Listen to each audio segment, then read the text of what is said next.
슬리퍼를 신으시면 내 발가락의 모양을 보시잖아요. 그런데 내 발가락 모양 중에서 발가락이 짧아서 혹시 신경을 쓰이셨던 적이 있으실까요? 이렇게 발가락이 병적으로 짧은 경우가 있습니다. 오늘은 발가락이 짧아서 생기는 질환, 단지증에 대해서 설명을 드리려고 합니다. 그래서 내 발가락이 왜 짧을까요? 대부분의 환자분들이 발가락이 짧아요 라고 하면서 오시면서 제 발가락 뼈가 너무 짧은 것 같아요 라고 말씀을 하시는데요. 발가락이 짧은 대부분의 이유는 발가락 뼈가 짧은 게 아니라 발가락과 연결이 되어 있는 이 발등뼈가 짧은 겁니다. 발등에 있는 이 뼈를 저희가 중족골이라고 이야기를 하거든요. 단지증이라고 이야기를 하지만 실제 병명은 단중족골증입니다. 그럼 이렇게 단순히 발가락이 짧은 거 아니에요? 저는 증상이 없으니까 그냥 치료를 안 하고 살겠습니다. 물론 그렇게 하셔도 되지만 이게 증상이 없지가 않습니다. 일단 발가락이 짧잖아요. 근데 이게 발등에 있는 뼈가 짧으니까 이 발가락이 위로 쑥 올라오는 것처럼 느껴집니다. 그리고 이 발가락이 짧아지면서 정상적인 길이가 아니니까 옆에 발가락하고 자꾸만 부딪혀요. 그래서 발가락이 옆에 발가락과 지속적으로 부딪히면서 습진이 생기고 피부 병변이 생기기가 쉽습니다. 두 번째로는 발가락에 있는 발등뼈가 짧으면 걸을 때 발바닥의 압력이 분산이 잘 안 됩니다. 그래서 걸을 때 일정 부위의 압력이 집중이 돼서 쉽게 발바닥이 피로해지고 아픈 경우가 있습니다. 마지막으로는 사회적인 문제가 있어요. 내가 발가락이 짧잖아요. 근데 발가락 자체가 짧은 게 아니라 발등뼈가 짧다 보니까 이 발가락이 짧은 게 티가 너무 많이 나는 거예요. 그래서 실제로 단지증 환자분들이 나는 다른 사람 앞에서는 양말을 벗어본 적이 없다, 또는 나는 마음 편하게 찜질방이나 목욕탕 간 적이 없다, 이렇게 많이 얘기를 하세요. 내가 사회적으로 나의 행동 범위를 제약하는 거죠. 그리고 남자는 좀 나은데 사춘기 여성분들이 이 발의 모양에 신경을 쓰게 되면 이로 인해서 굉장히 위축이 되고 생활이 굉장히 많이 좁아지게 됩니다. 반경이. 그리고 친구를 만나기도 사실 쉽지 않은 환경이 될 수도 있고요. 그래서 이렇게 환자들의 사회적인 제약을 풀어주기 위해서도 이러한 단지증의 치료는 필요합니다. 발가락 주변에 있는 피부 문제, 발바닥에 쉬운 피로도, 그리고 사회적인 제약, 이 세 가지를 해결하기 위해서 단지증 환자는 치료가 필요한데요. 제일 첫 번째로 우리가 생각해 볼 수 있는 치료는 비수술적인 치료겠죠.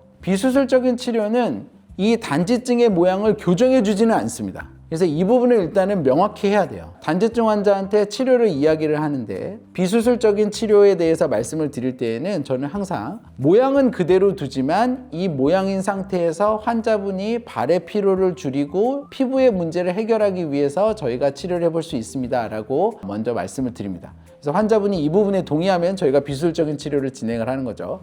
비수술적인 치료의 핵심은 발가락 양말하고 깔창입니다. 단지증인 환자분한테 발가락 양말을 저희가 끼우게 되면 발가락과 발가락 사이에 부딪힐 때 생기는 피부 트러블이 많이 줄어듭니다. 그리고 발바닥에 발에 맞춰서 깔창을 하게 되면 단지증으로 인해서 생기는 발바닥에 압력이 집중되는 문제가 많이 분산이 되면서 해소가 되죠. 비수술적인 치료를 함에도 불구하고 지속적으로 통증이 있거나 또는 내가 이 발가락의 모양을 개선해야 된다라고 생각을 되면 저희가 처음부터 수술적인 치료를 해볼 수도 있습니다. 아까도 말씀드렸지만 단지증이라는 게 피부 문제도 있고 발바닥의 피로와 통증 문제도 있을 수 있지만 사회적인 제약이 또 생기잖아요. 그래서 그 사회적인 제약을 풀어주기 위해서는 모양을 개선하는 수밖에 없거든요.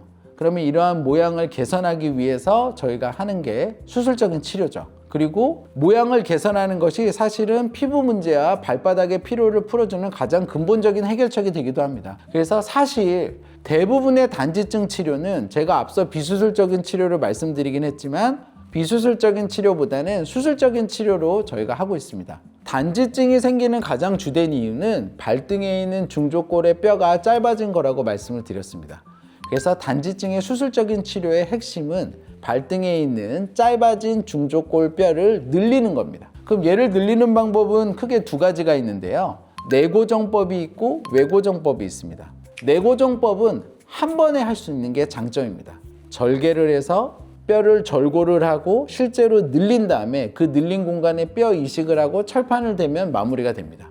이 내고정법은 한 번의 수술이 마무리가 되는 장점이 있지만 단점은 저희가 평생을 그 짧아진 뼈의 길이로 살아왔잖아요. 그런데 이거를 단 한순간에 늘리기가 쉽지 않습니다. 그래서 늘릴 수 있는 길이가 제한이 되어 있다는 게 단점입니다. 하지만 장점은 한 번의 수술로 끝나는 게 장점이죠. 외고정법은 작은 절개선으로 뼈를 절골을 해요. 그리고 발등에 있는 뼈에 외고정기를 답니다. 그리고 3달에 걸쳐서 서서히 늘려요. 그러면 뼈가 생성이 되면서 조금씩 늘어나요. 그러면 3달에 걸쳐서 우리가 천천히 늘리니까 늘릴 수 있는 길이가 제한이 없습니다. 그래서 이거는 장점이에요. 단점은 외고정기를 달고 3개월을 살아야 돼요. 그런데 제가 아까 단지증이라는 거를 치료하는 주된 원인 중에 하나가 사회적인 제약이라고 말씀을 드렸고, 그 사회적인 제약을 받는 사람들의 환자분들은 대부분 어때요? 내가 단지증인 거를 알리고 싶지 않잖아요.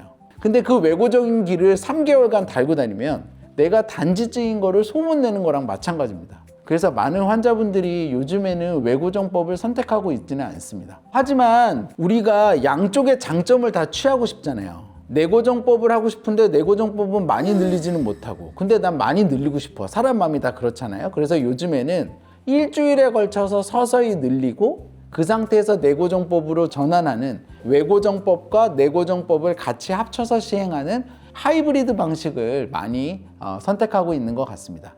이렇게 오늘은 단지증에 대해서 어떤 부분이 불편할 수 있고, 치료를 한다면 비수술적인 치료와 수술적인 치료에 대해서 제가 같이 말씀을 좀 드렸습니다. 그래서 단지증이라고 해서 저희가 치료를 할 수 있는 방법이 분명히 있으니까요. 적극적으로 치료받으셔서 건강한 발걸음 회복하시면 좋겠습니다. 네, 경청해 주셔서 감사합니다.